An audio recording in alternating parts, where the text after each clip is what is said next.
Assalamualaikum warahmatullahi wabarakatuh. Pada kesempatan kali ini, kita akan belajar tentang perkembangbiakan tumbuhan. Materi ini terdapat dalam tema 1, subtema 4, kelas 3. Perkembangbiakan tumbuhan itu terdapat dua jenis, yaitu secara alami dan secara buatan. Untuk perkembangbiakan tumbuhan yang secara alami itu ada dua macam cara, yaitu dengan berbiji dan tanpa biji. Kemudian untuk perkembangbiakan tumbuhan yang secara buatan itu dengan bantuan manusia. Untuk perkembangan tumbuhan dengan biji, contohnya adalah buah mangga, pada pohon mangga, semangka, dan jeruk. Nah, perhatikan gambar buah pada berikut ini. Secara umum, bagian-bagian dari buah itu nanti ada kulit buah, kemudian setelah itu daging buahnya, dan yang paling dalam adalah biji. Nah, untuk yang bagian biji itu ada 3 jenis, ada 3 bagian, yaitu yang paling luar adalah selimut biji. Fungsi selimut biji ini untuk melindungi biji. Kemudian bagian selanjutnya yaitu kotiledon. Kotiledon ini fungsinya adalah sebagai sumber makanan untuk calon tumbuhan baru. Kemudian ada bagian yang disebut embrio. Embrio ini adalah calon tumbuhan baru. Selanjutnya, perkembangbiakan tumbuhan dengan biji itu urutannya adalah setelah tanaman dewasa, nanti tanaman dewasa itu akan berbuah. Nah, di dalam buah itu terdapat biji, kemudian biji itu nanti yang akan tumbuh menjadi tanaman baru, menjadi tunas, kemudian tanaman baru. Selanjutnya, semakin bertambahnya usia tumbuhan itu akan tumbuh menjadi tanaman kecil, lalu kembali lagi menjadi tanaman dewasa. Nah, setelah tanaman dewasa itu nanti akan kembali berbuah, seterusnya sehingga membentuk sebuah siklus atau daur. Nah, itulah yang disebut dengan daur hidup, karena kembali lagi ke tahap semula atau berbentuk seperti lingkaran atau mata rantai. Kemudian untuk perkembangbiakan tumbuhan yang tanpa biji ada beberapa jenis, yaitu umbi, akar tunggal atau rizoma, geragi, tunas, dan tunas daun. Nah, pada pembelajaran kali ini kita akan belajar tentang perkembangbiakan tumbuhan tanpa biji. Pertama, yaitu umbi. Umbi itu sendiri ada 3 jenis, ada umbi lapis, umbi batang, dan umbi akar. Nah, umbi lapis. Pada umbi lapis ini terdapat bagian batang di bawah permukaan tanah. Ukurannya sangat pendek dan mempunyai daun-daun tebal yang berbentuk sisik atau lapis-lapisan yang berdaging.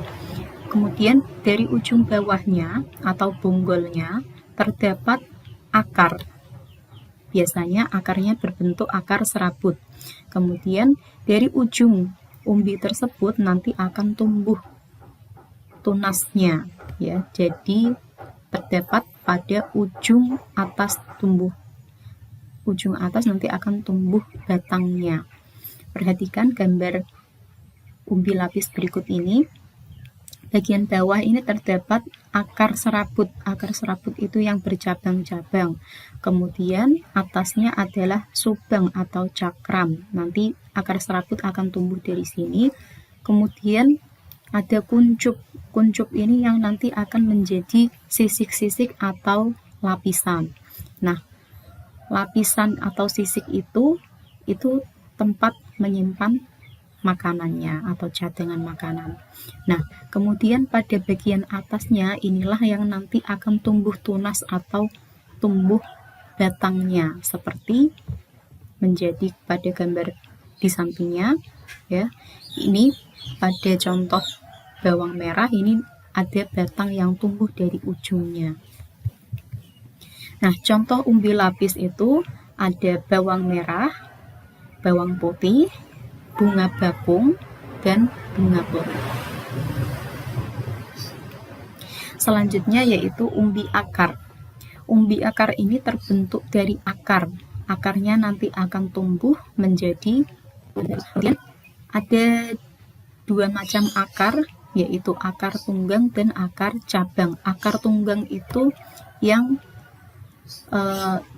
seperti akar tunggal dan bentuknya memanjang lurus ya ke bawah. Kemudian tunas itu nanti akan tumbuh pada pangkal batangnya. Kemudian contoh-contohnya yaitu ada singkong, wortel, lobak, dan dahlia, bunga dahlia ya. Nah, ini pada gambar ini singkong atau ketela pohon. Nah, ini sebenarnya ketela itu adalah akar dari pohon itu yang nanti semakin membesar sehingga menjadi umbi akar ya. Kemudian ini adalah bagian batangnya. Jika nanti ditanam, batang ini ditanam, pohon ketela ini ditanam, nanti akan tumbuh tanaman baru. Kemudian berikutnya adalah gambar wortel. Nah, wortel ini juga berada di dalam tanah, jadi wortel ini sebelumnya adalah akar dari tanaman itu. Lobak juga seperti itu. Dan selanjutnya adalah bunga dahlia. Ini adalah gambar umbi dahlia. Selanjutnya adalah umbi batang. Bagian batang, umbi batang itu adalah bagian batang yang tumbuh di dalam tanah. Fungsi batang itu adalah sebagai tempat penyimpan cadangan makanan. Kemudian tunasnya itu akan tumbuh dari mata tunas. Tunas ini yang kemudian akan menjadi tanaman baru. Contoh umbi batang yaitu kentang dan ubi jalar. Nah, bagian kentang, perhatikan gambar berikut. Ini yang disebut dengan mata tunas. Mata tunas ini yang tumbuh menjadi tunas atau selanjutnya menjadi tanaman baru. Nah, ini gambar umbi batang yang ubi jalar. Hampir sama seperti kentang ya. Nah, jadi 3 macam jenis umbi tadi termasuk dalam perkembangbiakan tumbuhan yang tanpa biji. Untuk selanjutnya akan dijelaskan pada pertemuan berikutnya. Terima kasih, semoga dapat dipahami. Wassalamualaikum warahmatullahi wabarakatuh.